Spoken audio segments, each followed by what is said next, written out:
আসলে রান্নাটা আমি শুরু করলেও শেষটা কিন্তু আমি করতে পারিনি। তো হ্যালো এভরিওয়ান, তোমরা সবাই কেমন আছো? আশা করছি সবাই ভালো আছো।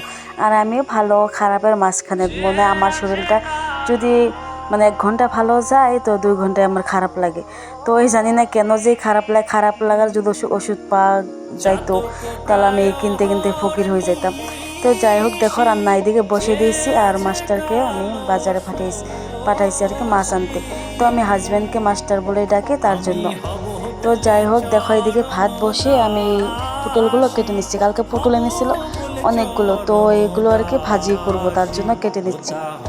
আর নিরামিষ খেতে একদমই ভালো লাগে না, যদি একটু মাছ হয়, মাছের ঝোল হয়, তবু কিন্তু ভাতটা খাওয়া যায়। তো আমার কাছে তো এটাই, নিরামিষ খেতে যে একদমই ভালো লাগে না সেটা কিন্তু না। তো সপ্তাহে একদিন কি নিরামিষ, সেটাই আর কি ভালো লাগে। সবসময় নিরামিষ খেতে একদমই ভালো লাগে না। দেখো এদিকে আমার ভাত হয়ে গেছে আর আমি মারটা সেঁকে নিচ্ছি এখানে। আর এদিকে কিন্তু এখনও বাজার থেকে আসেনি, তো ভাবলাম যে এখনও বাজার থেকে আসে নাই, তো পটলগুলো আমি ভেজে নেই। আর এদিকে দেখো এই যে চলে এসেছে। তো ওই দেখো আমি রান্নাটা আমি করতে পারিনি, আমার একদমই খারাপ লাগছিল শরীরটা। তার জন্য দেখো এই যে মাস্টার আর কি বলছে যে তুমি যাও রেস্ট করো, আমি রান্নাটা করি।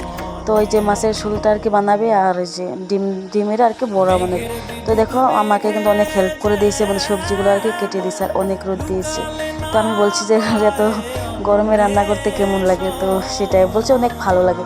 দেখো এই যে মাছের ঝোল, পটল ভাজি আর এই যে ডিম দিয়ে বড়া করেছে আর মাছ ভাজি। তো এটা আজকে রান্না বান্না। টাটা সবাইকে।